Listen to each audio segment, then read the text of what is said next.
அனைவருக்கும் வணக்கம். நான் உங்கள் மதுரை தரம். இந்த வீடியோ யாருக்குன்னு பார்த்தீங்கன்னா, இந்த மணிக்குஞ்சுகளுக்காண்டி. யாருடாதுன்னு பார்க்குறீங்களா? இல்லை, கொஞ்ச நாளைக்கு முன்னாடி ஒரு பிரபலமான ஒரு பிரச்சனை வந்தது.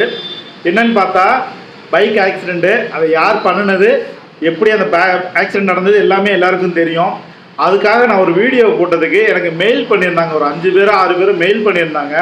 அந்த மெயிலில் அவங்க ஒரு மாதிரியான பேச்சுக்கள்லாம் இருந்தது. அந்த பேச்சுக்களுக்காண்டி இந்த ரிப்ளை இது. இப்போ என் பக்கத்தில் இருக்கிறது என்னன்னு கேட்டிங்கன்னா, இந்த ஸ்லைடிங்கில் என்ன ஓடுதுன்னு பாருங்கள். ஏற்கனவே பைக் ஆக்சிடெண்ட் ஆனதுக்கு அடுத்து வந்த வீடியோவில் அங்கே வந்த கமெண்ட்ஸ் தான் இது. அந்த கமெண்ட்ஸ் தான் பக்கத்தில் ஓடிட்டுருக்கு. நான் டீசெண்டாக போட்டிருந்தேன். என்ன போட்டிருந்தேன் வீடியோனா, என்னோடய வீடியோவை நீங்கள் எல்லாருமே பார்த்துட்டே பேசலாம். அதாவது ரோட்டில் வண்டி ஓட்டினா யாராக இருந்தாலும் கேட்க தான் செய்வாங்க. இதே இது அதுக்குன்னு ஒரு ரேசிங் மைதானத்துலேயோ இல்லை வேறு இடத்துலையோ ஸ்டண்டுக்கு நடக்கிற இடத்துலையோ நீங்கள் பண்ணிங்கன்னா, ஆள் இல்லாத இடத்துல நீங்கள் பண்ணினீங்கன்னா யாரும் கேட்க போகிறது கிடையாது, யாரும் திட்ட போகிறதும் கிடையாது. பொதுமக்கள் பயன்படுத்துகிற பாதையை உங்களுடைய போக்குக்காண்டி நீங்கள் பயன்படுத்தினீங்கன்னா அந்த இடத்துல நடக்கிற விபத்து, அங்கே ஏற்படுற மரணம், இதுக்கு யார் பொறுப்பு? இதைத்தான் எல்லாரும் கேட்குறாங்க. ஒரு நபரோ ஒரு குடும்பமோ ஒரு போக்குவரத்து நடந்துக்கிட்டு இருக்க சாலையிலையோ நீங்கள் மற்றவங்கள பயமுறுத்துகிற மாதிரி நீங்கள் வாகனம் ஓட்டும்போது அந்த நேரத்தில் ஹார்ட் பேஷண்ட் இருப்பாங்க, அந்த நேரத்தில் சின்ன குழந்தைங்க இருப்பாங்க. பயத்திலேயே பாதி பேரோட உயிர் போகுது. இந்த மாதிரியான செயல்களை செய்கிற உங்களுக்கு இவ்வளவு இருக்குதுன்னா, ஒவ்வொரு நாளும் கஷ்டப்பட்டு குடும்பத்தை பார்த்துக்கிட்டு இருக்க எவ்வளோ பேருக்கு அவ்வளோ இருக்கும்ல. உங்களுக்குடைய அதில் ஒருத்தன் கேட்குறான் என்னைய, ஏன்னா அவனை ட்ரோல் பண்ணி நீ என்ன பெரிய ஆளாக பார்க்குறான்னு. ஏய் விளக்கணையில் ஆல்ரெடி நான் பெரிய ஆள் ஆகணும்னு இவனை ட்ரோல் பண்ணி தான் நான் பெரிய ஆள் ஆகணும்லாம் கிடையாது. எவனை என்னத்தையே பண்ணிட்டு போங்க, ரோட்டில் பண்ணாதீங்க, பொதுமக்களுக்கு இடையூறு பண்ணாதீங்க. என்னுடைய மொபைல் நம்பரு என்னோட வீடியோ எல்லாத்துலேயுமே என் மொபைல் நம்பர் இருக்குது, என்னோட டிஷர்ட்லேயும் இருக்குது. இந்த பார்த்துக்க. அப்படி மீறி ஏதாவது பேசணும்னா கால் பண்ணி பேசு. இந்த மெயிலில் போடுறது இதெல்லாம் பிடுங்காத. அப்படி பண்ணுறதா இருந்துச்சு அப்படின்னா வாட்ஸ்அப் இருக்குது, மொபைல் நம்பர் இருக்குது, நீ தாராளமாக எனக்கு வீடியோ காலும் பண்ணலாம், ஆடியோ காலும் பண்ணலாம். அதுக்கு என்ன ரிப்ளை பண்ணணுமோ நான் பண்ணுவேன். உனக்கு எவனையும் நான் ட்ரோல் பண்ணினா நான் பெரிய ஆள் ஆகணும் இல்லை. என் மொபைல் நம்பரை முதல்ல எடுத்து கூகுளில் போட்டுப்பார். நான் யார் என்ன ஏதுன்ற டீட்டெயில் அதுலேயே இருக்குது. எவனுக்குமே மொபைல் நம்பரில் கூகுள் வராது, என்னுடைய நம்பருக்கு கூகுளில் வரும். போட்டு பார்த்துட்டு அதுக்கப்புறம் யார் பெரிய ஆள்னு சொல்லு. ரோட்டில் இப்படி ஒரு வீலில் வண்டியை ஓட்டிட்டு போனால் நீங்களாம் பெரிய ஒரு நாளைக்கு சம்பாதிச்சு அந்த சம்பாதிச்ச காசை வீட்டில் கொண்டு போய் சேர்த்து தன்னுடைய குடும்பத்தை பார்த்து தன்னுடைய குடும்பத்துக்கு வேணுன்ற எல்லாத்தையும் செஞ்சு கையில் மரணத்தை பிடிச்சிக்கிட்டு ஓடுறான் பாரு, அவன் தான் ஆம்பளை, அவன் தான் ஒரு குடும்பத்தன்.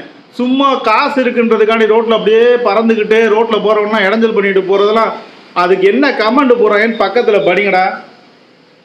இவ்வளோ வார்த்தைகளையும் வாங்கி நீங்கள் வாழ்கிறதுக்கு செத்தே போயிடலாம். காசு இருக்குன்னா 4 பேருக்கு நல்லது செய்யுங்கடா. காசு இருக்கிறத வச்சுக்கிட்டு இருக்கவனை ஃபுல்லாக கூட சேர்த்திக்கிட்டு தெருவில் அப்படியே விங்கின்னு போகிறது விங்கின்னு வர்றது என்ன மின்னலா? பாமா மின்னல்ன்றது போகிறதும் வர்றதும். உங்களெல்லாம் ரோட்டில் போகும்போதே 4 பேர் சேர்ந்து அடித்து கொண்டுட்டாங்கன்னா கேள்வியே கிடையாது. இந்த கவர்மெண்ட்டு அப்படி இருக்குது. ஆக்சிடெண்ட் பண்ணிவிட்டு நீங்கள் வாட்டுக்கு எந்திரிச்சு வண்டி எடுத்துகிட்டு போயிருவீங்க, அடிபட்டவங்க காலில் கட்டை போட்டுட்டு தெருவில் சுற்றணும். இதுதான் எங்களுக்கு தலையெழுத்து. எனக்கெல்லாம் ஒவ்வொருத்தரும் என் பக்கத்தில் வண்டி இப்படி ரேசிங்கில் ஓட்டிகிட்டு போகும்போது எனக்கு அவ்வளோ கொலவெறியாக இருக்கும். எனக்கு மட்டும் இல்லை, ரோட்டில் போகிற வர எல்லாருக்குமே அந்த கொலவெறி இருக்க தான் செய்யும். ஆனால் நாங்கள் குடும்பம் குட்டின்னு இருக்கிறதுனால நாங்கள் பேசாமல் ஒதுங்கி வந்துக்கிட்டு இருக்கோம். எல்லாம் நண்டாஞ்சுண்டாங்கெல்லாம் பேசுகிறீங்க. அந்த லட்சணத்தில் இருக்குது இங்கே இருக்குது கவர்மெண்ட்டு. தூக்கி உள்ளே ஓட்டதோட இன்ன வரைக்கும் அங்கே கொடுக்குற கமெண்ட்டில் இருக்க எல்லாருமே என்ன சொல்கிறாங்க தெரியுமா? இனிமேல் அவன் வண்டியை ஓட்டக்கூடாதுன்னு சொல்கிறாங்க. இங்கிட்ட என்னடானா அவங்க என்னமோ பெரிய இவங்களாட்ட மாற்றி 2 பேரும் சேர்ந்துக்கிறாங்க. என்னமோ இது மாதிரி சேர்ந்துக்கிட்டு வீடியோ போட்டுக்கிறாங்க. ஆக்சிடெண்ட் ஆகலை, இதாகலை, அதாகலை. எனக்கு கமெண்ட்டில் ஒரு 2 நண்பர்கள் கரெக்டான கமெண்ட் கேட்டிருந்தாங்க. சார், நாட்டில் எவ்வளோ பிரச்சனைகள் இருக்குது, இவனை போயிட்டு ஒரு ஆள்னு சொல்லிட்டு இதெல்லாம் பேசணுமா சார்னு கேட்டிருந்தாங்க. நான் அதுக்கு என்ன பதில் சொல்கிறேன்னா, சார் யார் என்ன வேணாலும் செய்யலாம் அப்படின்னு நினச்சிக்கிட்டு செய்கிறாங்க பார்த்தீங்களா, அதுக்காண்டி தான் அந்த வீடியோவே. அதாவது பொதுவாக ஒரு தவறு செய்யணும்னு நினச்சாங்க அப்படின்னா முதல்ல கவர்மெண்ட்டில் அதுக்குரிய ஸ்டாப்னஸ் பண்ணணும்.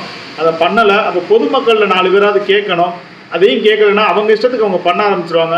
அதுக்காண்டி தான் சார் இது அப்படின்னு சொல்லிட்டு நம்ம விளக்கம் கொடுத்துருந்தோம். அதாவது கேட்ட எல்லாருமே இன்னும் கமெண்ட்ஸ்லாம் நிறையா வந்திருக்குது. அதாவது எனக்கு வரல, யார் வேலையை பார்த்தாங்களோ அவங்களுக்கு வந்திருக்குது. இவங்க இஷ்டத்துக்கு வண்டி ஓட்டுவாங்களாம், வீலிங் பண்ணுவாங்களாம், வீலிங் பண்ணும்போது ஆக்சிடென்ட் நடக்குமா, ஆக்சிடென்ட் நடக்கும்போது அடிபட்டு விழுவாராம், போட்டிருந்த ட்ரெஸ் இல்லாமல், அதாவது அந்த 1 லட்ச ரூபாய் 2 லட்ச ரூபாய் ஹெல்மெட்டோ அந்த ட்ரெஸ்ஸோ அந்த பைக்கை மட்டும் கூட ஓட்டுறா சாணியே. உன்னுடைய பாதுகாப்பு கவசம் இல்லாமல், உன்னுடைய பாதுகாப்பு உடைகள் இல்லாமல் நீ பைக்கை ரேஸ் பண்ணி இந்த ஆக்சிடென்ட் ஆகிருந்துச்சு அப்படின்னா அதில் நீ பொழைச்சி வந்துருந்தேன்னா நீ வீரண்டா. எவனாவது ஒருத்தன் அதை செய்யுங்கடா. பைக் ரேஸ் வைக்கிறீங்கல்ல, அவனுக்கு ஒத்துவுகிற எல்லாருமே நார்மலாக தான் ரேஸ் பண்ணுறீங்க. வெறும் பேண்ட் சட்டையை போட்டுட்டு ஒரு ஷூவை போட்டுட்டு ஒரு செருப்பு போட்டுட்டு வீலிங் பண்ணுறீங்கல்ல, அதே வீலிங்க அவனை பண்ண சொல்லு. அவரு பண்ணும்போது மட்டும் வேணுன்ற பாதுகாப்பு உடையெல்லாம் பண்ணிட்டு போ, எல்லா வேலையும் பார்ப்பாரா, கடைசியில் அடிபட்டு கை கட்டு போடுற மாதிரி கட்டு போட்டுக்கிட்டு போகிறது, அப்புறமேட்டு பார்த்தா கட்டை கழட்டி வச்சுக்கிட்டு அப்படியே நடக்கிறது. மக்களை பார்த்தா பைத்தியக்காரங்களாம் தெரியுதா? அந்த இடத்துல ஒரு காரோ ஒரு டூ வீலரோ போய்கிட்டு இருந்தால் அதில் ஒரு ஃபேமிலி போயிருந்தா ஆக்சிடென்ட் ஆகிருந்தால் இந்த ஆக்சிடென்ட்டுக்கு யார் பொறுப்பாகிறது? என்னமோ ஒரு போனாரான் அடிபட்டு விழுந்தார். அதில் ஒருத்தன் கேட்குறான், என்னை வெக்கமே இல்லாமல் கேட்குறான். என்ன கேட்குறான் தெரியுதா? அவரே பாவம் அடிபட்டு கிடக்கிறாரு, நீங்கள் அவரை போய்கிட்டு ஏன் இப்படி பேசுகிறீங்க? அவர் என்னமோ போராட்டத்துக்கு போய் அடிபட்ட மாதிரியா, அவரை நாங்கள் ஏறிக்கிட்டு வைகிற மாதிரியா? ஏய், வீலிங் பண்ணுறவங்க தயவுசெய்து கவர்மெண்ட்டுக்கிட்ட கேளுங்க, எங்களுக்கு இந்த மாதிரி வீலிங் பண்ணுறதுக்கு பைக் சாகசம் பண்ணுறதுக்கு ஒரு இடம் வேணும்னு கேளுங்க. கவர்மெண்ட்டுக்கிட்ட ஒரு ரிக்வஸ்ட்டாக வைங்க. ஒரு இடத்த ஒதுக்கி கொடுத்தாங்கன்னா அதில் நீங்கள் என்ன வேணாலும் பண்ணுங்கள், எவனும் முட்டிக்கிட்டு சாவுங்க, யாரும் கேட்க மாட்டாங்க. உங்களை ஆளுக்கு நாலு ரோட்டில் எப்போயுமே ஒரு நாளைக்கு 2 பேராவது கீழே விழுகிறாங்க. நான் நேரடியாக பார்த்துருக்கேன். இளங்கோ ஸ்கூல்கிட்டலாம் ஒரு ரேஸ் வச்சு ஒரு ரோட்டில் போய்கிட்டு இருந்த ஒரு நபரை தள்ளி விட்டுட்டு கீழே போய்கிட்டே இருக்கான். என் கடைக்கு முன்னாடி ஒயின் ஷாப் இருக்குது. ஒயின் ஷாப் பக்கத்தில் பார்த்தா டெய்லி ஆக்சிடென்ட் நடக்குது. அதில் பாதி பேர் இந்த வீலிங் பண்ணுறவங்க தான். இந்த ஆதங்கத்தில் தாண்டா நாங்கள் பேசுகிறோம். எங்களுக்குலாம் வேறு ஒன்றுமே கிடையாது. இவனை பேசி நாங்கள் பெரிய அளவு போதும், எங்களுக்கு என்ன இதா? நேற்று முளைச்சி நண்டாஞ்சுண்டாங்கலாம் எல்லாம் அந்த பாய்க்குள்ளே பார்க்க வச்சுக்கிட்டு வண்டி ஒரு வீலில் ஓட்டுறேன்னு சொல்லிட்டு ஓட்டுங்கடா. நீங்கள் என்னமோ பண்ணுங்க, ஆளாத இடத்துல என்னமோ பண்ணிட்டு போங்க, யாரும் உங்களை கேட்க போகிறது கிடையாது. பொதுமக்கள் பயணிக்கிற பாதையில் எந்த ஒரு தவறும் செய்யாதீங்க. உங்களுக்கு நீங்கள் செத்தா உங்களுக்கு உங்கள் குடும்பத்தில் மட்டும்தான் அழுவாங்க. ஒரு குடும்பத்தில் ஒரு தலைவன் செத்தானா அந்த குடும்பமே அழுவும். அந்த குடும்பத்தை நம்பி அவ்வளோ பேர் இருப்பாங்க. ஒருத்தர் செய்கிற தவிர எல்லாரும் அதே வேலையை பார்க்காதீங்க.